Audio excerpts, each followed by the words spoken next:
Hey guys, so today I'm going to be looking at the dumbest ideas that actually worked. So yeah, let's just get right into the video. In university, I was late on an assignment that was supposed to be in my TA's Dropbox by noon that day. I didn't manage to get there until almost 3, so I'm sure he had already emptied it. Now, the drop boxes were literal boxes in cubbies with a slot on the front and a lock on them that prevented them from being pulled out. The rack holding them was just a basic metal frame with about 5 rows of boxes. My TA's box was somewhere in the middle of the shelf. So I figured I'm late anyways, why not take a chance? And slip my assignment into the box below my TA's box. I got my assignment handed back a few weeks later than everyone else, and it had a note from another TA scribbled on it that said, "Looks like this fell into my box by mistake." I got full marks on the assignment. That's smart. Wow. They used another TA. Like, obviously their TA is going to believe that TA because that just makes them think that it's their own mistake. Like, oh, I can't believe I dropped it. And then, they don't think much about it. Jeez.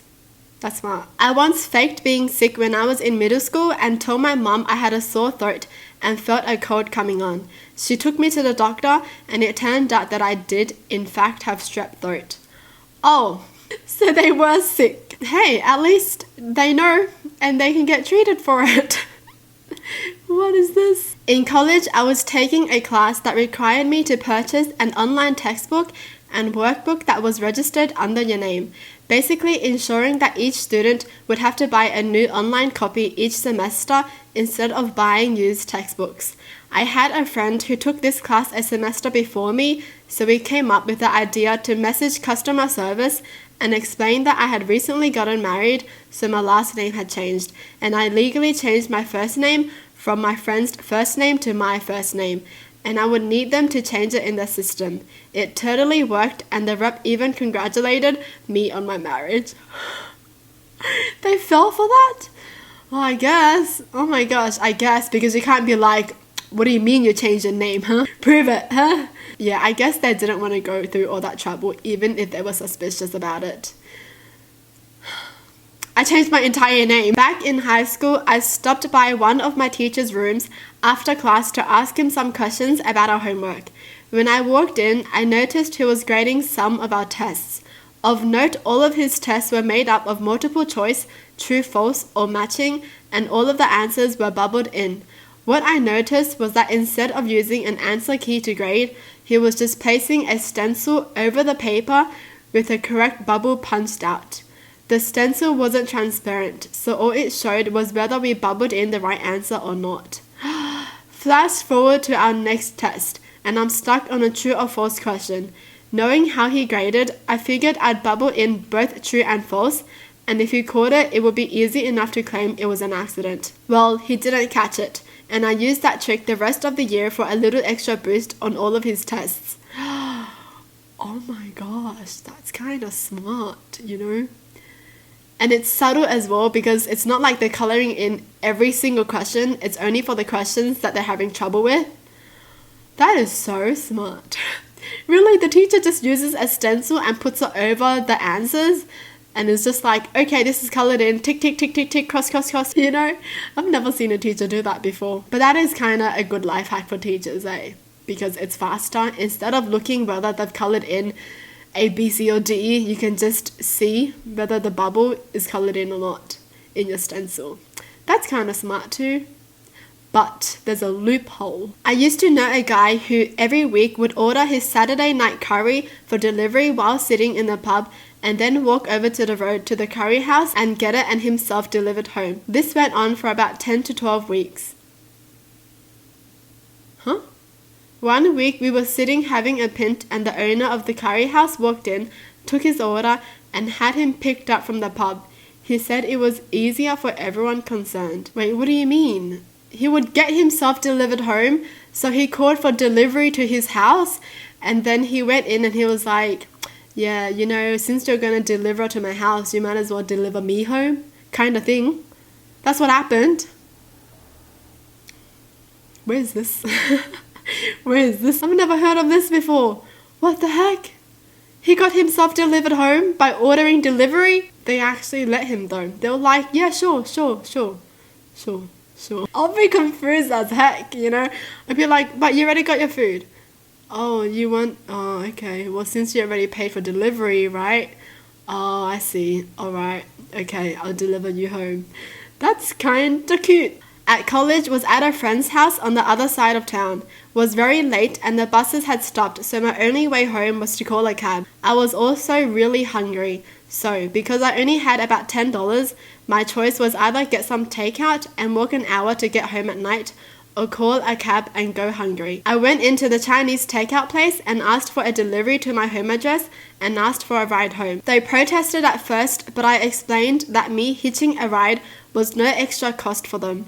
They agreed and I got a free ride home and a Chinese takeout. That was what the other person did. Wait, how common is this? That's smart though, because the people can't really argue about it because you're paying for delivery, right?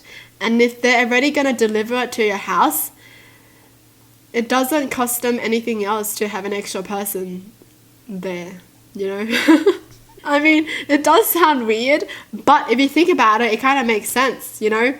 So like, you can't really argue about it because they're really paying for your delivery anyways. So you can't be like, wait, that's extra. Wait, actually, it's not. Ah, true. True. True. But hey, helping someone out, that's nice. Bet my husband I could fix a dent in the car with a plunger. It worked. Oh my gosh, I've seen this life hack everywhere. I don't know if it actually works though because I've never done it before, but I've seen people do it. Like they pour boiling water on the dent of the car and then they use a plunger to pull it out. I think it only works on certain materials of the car. So please don't be trying this. If you don't have a dent, like don't make a dent in your car and then try this, you know. I got an extra day to work on a video project in high school by coming to class with a video that was just a quarter second of blackness, eagerly volunteering to go first, then acting confused and scared while the file didn't work. The teacher took pity on me and told me to just bring it the following day, and I got to finish it that evening and still got full credit as if I did it on time. What? Wow, these people are creative, you know? Wow. If I was the friend and I knew about this, I would just laugh in class, you know, because of their acting. You know when you know something about your friend and then they start acting dumb? It's just funny. They acted dumb. They were like, oh my god, I don't know why it don't work. I once completely blanked on an essay assignment and didn't realize till I was sitting in class. Luckily, the teacher didn't collect the essays till the end of class, and I proceeded to write the whole paper in my notebook during lecture. When people were handing in essays, I went up and told the teacher that I forgot to print it, but I had a version in my email, showing him the handwritten one to prove I had completed the assignment. He let me go print it and typed the whole thing up in like 5 minutes. Ran back, handed it in, and got like a C or B. Couldn't argue that since I was about to get a 0. They typed the whole thing up in 5 minutes? Whoa, they must be like a fast typer, you know? I would panic. Wow. I can't believe they finished that though. This is the definition of leaving it to the last minute. Literally. Breaking into my own house through the kitchen window using a piece of wire and a wooden table after I was locked out. I feel like so many people have broken into their own house. What? A wooden table? What did he do? Throw it to break the door? I dropped one of my earrings and couldn't find it, so she threw my other earring on the floor and it happened to land next to the first one. Oh, so her logic was that, you know, if it dropped from one certain place and you drop it again, that's where it will land again. Well, geometry, I don't know. Back in the flip phone days, I had dropped mine and the screen stopped working. I could make and receive calls, but the screen was just completely blank. I put up with it for a couple of weeks because I couldn't afford a new phone. But one day I had the thought of, well, if dropping the phone made the connection loose, maybe the same thing can fix it, and threw my phone at the ground. I picked it back up and the screen was working. See? I do like the same thing with like my laptop, my computer. I hit it when it's not working and it works again. Why?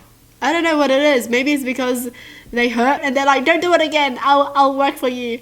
I don't know what it is. One time I sent a letter to a local address by putting the return address as the address I wanted it to go to, not putting postage, and dropping it off in a public mailbox. Went to return to sender due to insufficient postage. Oh wow. What? Wow, they did that. Alright. Well, that's it for the video. Hope you guys enjoyed. Tell me in the comments down below what your thoughts are. And as always, thanks for watching. Hope you guys liked it. And I'll see you guys next time. Bye!